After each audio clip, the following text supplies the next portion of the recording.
Morning class. Today we will discuss next question of the fourth lesson.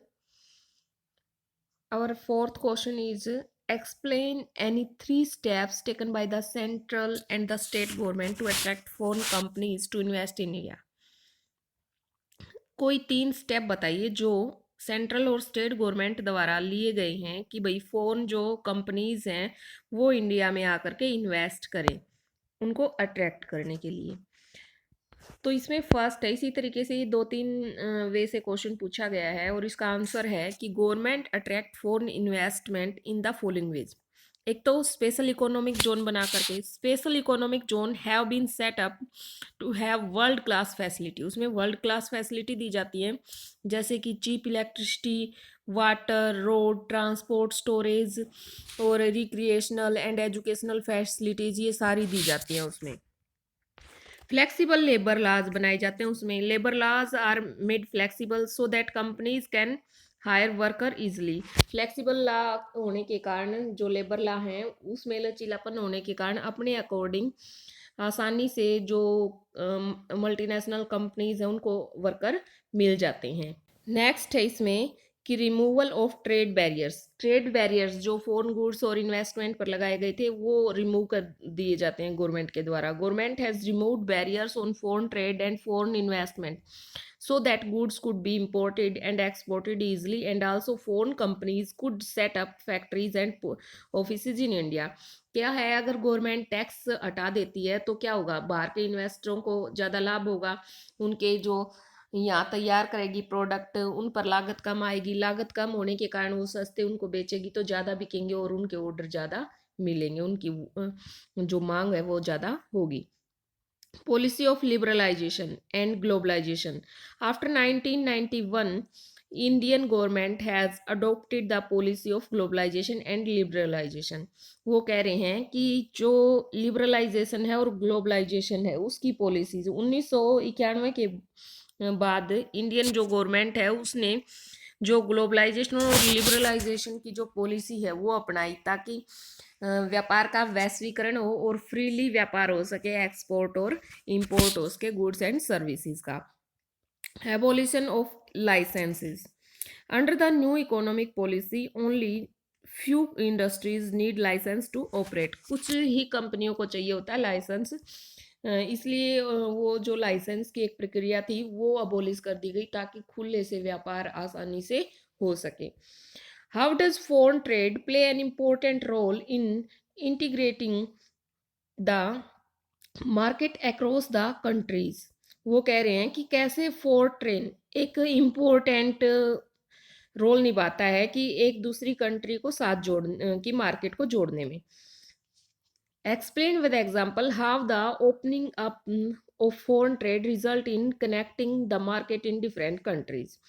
तो इसका first answer का topic है, answer का point है कि main channels for connecting countries. Since time immemorial, foreign trade has been the main channel connecting countries and the market। क्या है कि मेन जो व्यापार किया जाता है उसी के द्वारा एक दूसरी कंट्री के साथ मार्केट से वो जुड़ते हैं। Expansion of local market, local market से हट करके ग्लोबलाइजेशन जब होता है किसी चीज़ का तो वो विदेशों में जाकर भी बिकती है। जैसे to put it simply, foreign trade creates an opportunity for the producers. जो प्रोड्यूसर्स हैं उनके लिए क्या है, अपॉर्चुनिटी पैदा करती है, मौके पैदा करती है कि to reach beyond the domestic market. जो डोमेस्टिक मार्केट है उससे वो बाहर निकलें और जो एक प्रकार की अंतर्राष्ट्रीय मार्केट है, इंटरनेशनल मार्केट है, उसमें ही उनके जो प्रोडक्ट हैं वो बिकने लगे। Market of their own countries, producers can sell their produce not only in market located with in the country but can also compete in the market located in the other countries of the world. केवल अपने ही देश की market में वो compete न करके अंतर्राष्ट्रीय जो मार्केट है, इंटरनेशनल जो मार्केट है उसमें वो कॉम्पीट करें, ये प्रोड्यूसर के लिए मौके देती है। Better choice for the buyers, buyers के लिए भी अच्छी चॉइस होती है क्योंकि अगर मार्केट में ज़्यादा चीज़ें आएंगी तो हमारे पास ऑप्शन ज़्यादा होंगे कि हमें कौन सी खरीदनी चाहिए। हम हर चीज़ के फीचर्स देखेंगे, इसमें क्या अच्छा है, उसमें क्या है, इसमें क्या है। With the expansion of trade the choice of goods in the market rises, the choice है गुड्स की वो बड़ी है मार्केट में। Consumer get more variety, consumer जो हैं जैसे हमारे जैसे जो उपभोक्ता हैं, कंज्यूमर को हिंदी में बोलते हैं उपभोक्ता, उनके लिए वैरायटी बढ़ी है, क्वालिटी भी अच्छी हुई है और चीप रेट पर वो मिल जाती है क्योंकि क्वालिटी ज़्यादा आ गई है। एक दूसरी कंपनी चाहती है कि कम से कम लागत पर अगर तैयार करेंगे तो सस्ती बेचेंगे तो ज़्यादा बिकेगी, तो इसलिए चीप रेट पर अच्छी क्वालिटी की और कई वैरायटी की वो चीज़ मिल जाती है कंज्यूमर को। Similar for the buyers, import of goods produce in the another country in one way of expanding the choice of goods beyond what is domestically produced. एक तो क्या थी कि उनको जो लोकल प्रोड्यूसर प्रोड्यूस करते थे, कोई प्रोडक्ट तैयार करते थे, वही लेना पड़ता था। अब जब फोन ट्रेड शुरू हुआ है, उसके बाद क्या है, कंज्यूमर्स के पास बहुत सारी वैरायटी आ गई है चीज़ों की। आप ही देख लो, जैसे गाड़ियां हैं, कितने सारे मॉडल्स की आ जाती हैं। कोई शूज लेने जाते हो आप, बहुत सारे अलग अलग ब्रांड आए हुए हैं। तो वो कह रहे हैं कि कंज्यूमर के लिए वैरायटी, क्वालिटी और रेट दोनों में फायदा, तीनों में फायदा है। Impact on prices, within the expansion of market the prices of similar goods in the two markets tend to become equal. जैसे अगर एक मार्केट में हम किसी ब्रांड के नाम से उसकी चीज देखते हैं, तो ब्रांड के नाम से एक कंपनी है, अगर एक कंपनी की चीज है, वो चाहे हम यहाँ देख लें चाहे हम दिल्ली जाके देख लें, उस कंपनी की चीज है तो वो रेट सेम ही मिलेगा। तो इनका कहने का यही मतलब है, अगर टू मार्केट में भी अलग अलग मार्केट से हम वो चीज लेते हैं तो भी हमें रेट फिक्स ही मिलेगा, वही इक्वल ही मिलेगा। Impact on prices. With the expansion of market, the prices of similar goods in the two markets tend to become equal. Competition. Trade promotes competition both within as well as outside the nation. वो कह रहे हैं कि जो trade है वो competition को promote करता है ताकि जो प्रोड्यूसर हैं वो क्वालिटी भी अच्छी रखें उसकी, और बाहर अपने राष्ट्र से बाहर वो कंपटीशन में पार्टिसिपेट करें ताकि वो अपने जो प्रोडक्ट हैं वो अंतर्राष्ट्रीय मार्केट में बेच सकें। नेक्स्ट है इसमें, producer of different countries now closely compete against each other even though they are separated by the thousand of miles. अब क्या है, अपने प्रोडक्ट के द्वारा, वैसे तो वो मीलों दूर हैं, हजारों सैकड़ों मीलों दूर है, लेकिन प्रोडक्ट के द्वारा वो एक दूसरे को कॉम्पैट कर सकते हैं मार्केट में। Trade and globalisation, trade is the most important component of the globalisation. वैश्वीकरण का सबसे इम्पोर्टेंट एक कंपोनेंट है तो वो ट्रेड है। Trade has played a very important role in stimulating the process of globalisation. व्यापार एक अपनी अहम भूमिका निभाता है ग्लोबलाइजेशन वैश्वीकरण की प्रक्रिया में, वैश्वीकरण की प्रक्रिया को आगे बढ़ाने में। रैपिड, नेक्स्ट क्वेश्चन है हमारा, rapid in improvement in technology had been one major factor, कि जो टेक्नोलॉजी में इतना जल्दी से जो इम्प्रूवमेंट हुआ है वो भी एक मेजर फैक्टर है कि ग्लोबलाइजेशन की प्रक्रिया को आगे बढ़ाने में, तेजी देने में। तो इसको एक्सप्लेन करना है हमें। ये दो तरीके से और ये क्वेश्चन पूछा गया है। बस क्वेश्चन का मेन टॉपिक रहेगा कि ग्लोबलाइजेशन की प्रक्रिया में जो टेक्नोलॉजी है उसका रोल ये पूछा गया है। तो इसमें हमारा फर्स्ट है ये point, in the last 50 years the world has witnessed a major improvement in transportation technology. Due to this goods can be transported throughout the world in a short period of time and at the lower cost. आपने देखा है पहले जो transportation के system थे वो बहुत ही week थे। जैसे जैसे टेक्नोलॉजी बढ़ी तो अच्छे अच्छे, जैसे शिप्स में थे पहले, रेफ्रिजरेटर नहीं थे, रेफ्रिजरेटेड शिप्स नहीं थी, तो जो यहाँ से मांस वगैरह मीट वगैरह लेके जाते थे तो वो रास्ते में ही ख़त्म हो जाता था, गल सड़ जाता था। तो टेक्नोलॉजी के कारण जो भी इम्प्रूवमेंट हुए हैं उसके कारण जो ट्रेड है वो आसान हुआ है।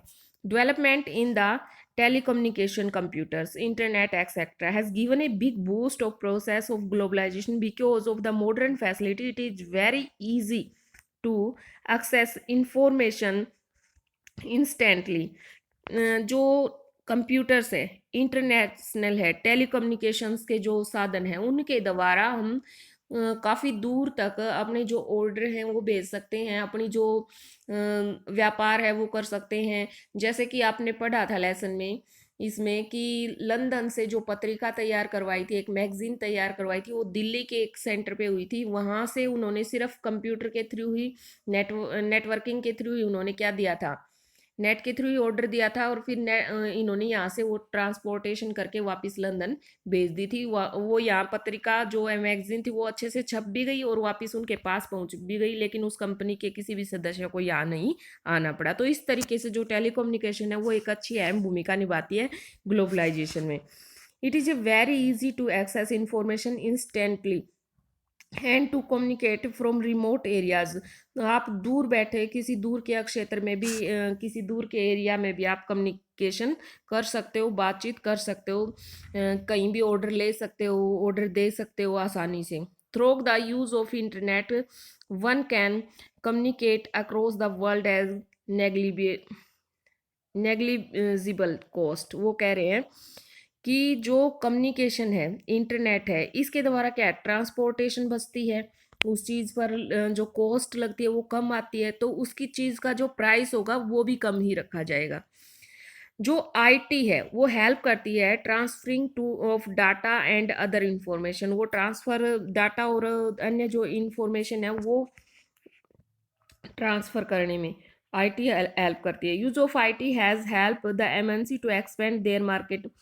एमएनसी की जो मार्केट है थ्रू आउट द वर्ल्ड, पूरे संसार में अंतर्राष्ट्रीय तौर पर बढ़ाने में वो क्या करती है, वो भी उसकी हेल्प करती है। A host of service such as data entry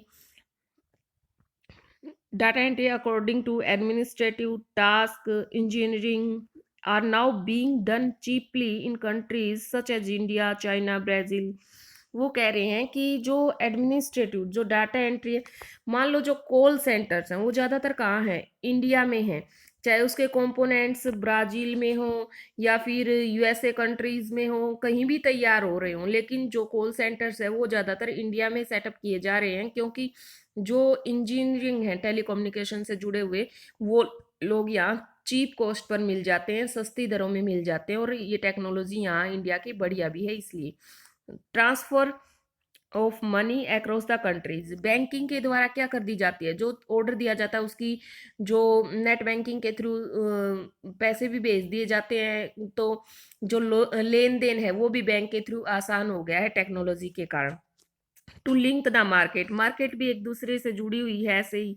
to set up the customer care centre, customer care centre भी सेटअप किए जा रहे हैं ताकि किसी भी कस्टमर को कोई किसी प्रकार की परेशानी ना हो। सो स्टूडेंट्स, आज हमने ये हमारा फोर्थ, फिफ्थ और सिक्स्थ क्वेश्चन किया है। इसको आप अच्छे से रिवाइज भी करोगे और राइट भी करोगे। Thank you, have a nice day.